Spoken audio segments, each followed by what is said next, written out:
দুইজন মিলে প্রচন্ড ক্ষুধায় এটা এটা সেটা এনে দেয়ালটা তৈরি করতেছে। মুসা আলাইহিস সালাম তো এমনি রাগী, পেটে আবার ক্ষুধা, আবার বলছে কিছু বলাও যাবে না। তিনি এবার আর প্রশ্ন করেন, বলতেছে ওরা এত কিপটামি করলো আর আপনি এটা করে দিলেন, আপনি তো চাইলে এটা টাকা নিতে পারতেন, পারিশ্রমিক নিতে পারতেন চাইলে। এই কথা বলার পর খিজির আলাইহিস সালাম বললেন, হাযা ফিরাকু বাইনি ওয়া বাইনিক, এখানেই তোমার আমার সেপারেশন, আর সামনে আগানো যাবে না, তোমার কোনো ধৈর্যই নেই। তো এতটুকু তোমাকে আমি বলি যে আমি একটাও আল্লাহর আদেশ ছাড়া করি নাই, আল্লাহর আদেশে আমি করেছি। কি? এক নম্বর হচ্ছে ওই যে আমাদের ভাড়া নিতে চাইলো না, আমাদেরকে পার করে দিল, নৌকাটা ছিদ্র করেছি কারণ এই এলাকায় একজন জালিম বাদশা আছে, সে নৌকা পেলেই গরিব মাঝিদের নৌকা সিজ করে নিয়ে যায়। তো এটাকে যখন তলায় ছিদ্র করে দিছি, এই রাজার লোকেরা এসে দেখবে যে এটা তলা ছিদ্র, তো পানি ঢুকতেছে, এটা আর নিবে না, ওরা পরে সামহাও এটা রিপেয়ার করে চালাইতে পারবে। মুসা আলাইহিস সালাম বলে, সুবহানাল্লাহ, তাই তো, এটা তো আমি বুঝতে পারি নাই। আর ওই ছোট শিশুটাকে হত্যা করছি, ও অনেক বড় জালিম হবে এলাকা, তার ফিতনায় এলাকাবাসী তটস্থ থাকবে, সে তার মা বাবাকেও জাহান্নামে নেবে। এজন্য আল্লাহ তাআলা আদেশ দিয়েছেন আমাকে, আল্লাহর আদেশে আমি তাকে হত্যা করেছি। মুসা আলাইহিস সালাম বললেন, তাই তো, এটা তো অনেক ভালো কাজ করছেন। তাইলে তো বলতেছে, তাহলে ওইটা বলে, খাবারও দিল না, এত কৃপণ, এদের দেয়াল কেন ঠিক করতে গেলেন আপনি? তখন তিনি বললেন যে আসলে এটা একটা ইয়াতিমদের ঘর ছিল, দুইটা ইয়াতিম শিশু, তাদের বাবা মা খুব ভালো ছিল, আর এই দেয়ালের নিচে আছে গুপ্তধন, এই দেয়ালটা পড়ে যাবে, এই গুপ্তধন তারা ছোট মানুষ নিতে পারবে না, এলাকাবাসী তাদেরকে বঞ্চিত করে নিয়ে যাবে। আমি দেয়াল গড়ে দিলাম যাতে করে তারা যখন প্রাপ্তবয়স্ক হয় নিজেদের সম্পদ নিজেরা বুঝে নিতে পারে। সুবহানাল্লাহ ওয়া বিহামদিহি। মুসা আলাইহিস সালাম বলে, তাই তো, এগুলো তো আমি বুঝতে পারি নাই। তো এই ছিল খুব সংক্ষিপ্ত পরিসরে মুসা আলাইহিস সালাম খিজির আলাইহিস সালামের ঘটনা।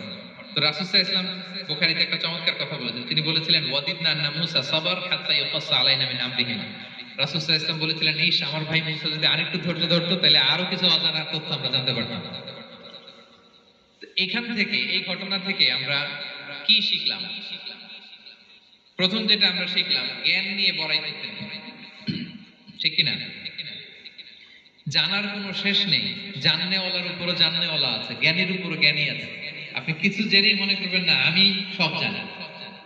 আপনার চাইতে বেশি জ্ঞানী অনেকে আছে, অনেক সময় বক্তার চাইতে শ্রোতারা অনেক জ্ঞানী। হয়তো এখানে এমন অনেক জ্ঞানী লোক আছে যার ধারে কাছেও আমরা কেউ নেই, হতে পারে।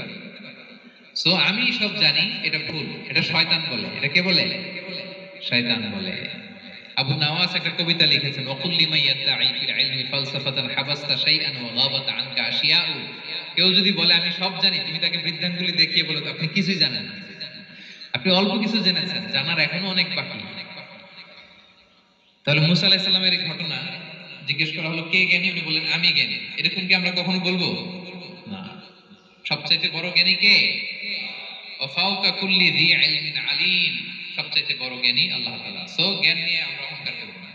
দুই নম্বর যে শিক্ষাটা আমরা পাই, ওই যে নৌকা দিয়ে পারাপার হচ্ছিল, তখন একটা চড়ুই পাখি এসে সাগরের মধ্যে মুখ দিয়েছে। তো খিজির আলাইহিস সালাম বললেন, মুসা, তুমি কি চড়ুই পাখিটা দেখতে পাচ্ছ? হ্যাঁ, দেখতে পাচ্ছি। চড়ুই পাখিটা যে সাগরে মুখ দিয়ে দেখতে পাচ্ছ? হ্যাঁ, দেখতে পাচ্ছি।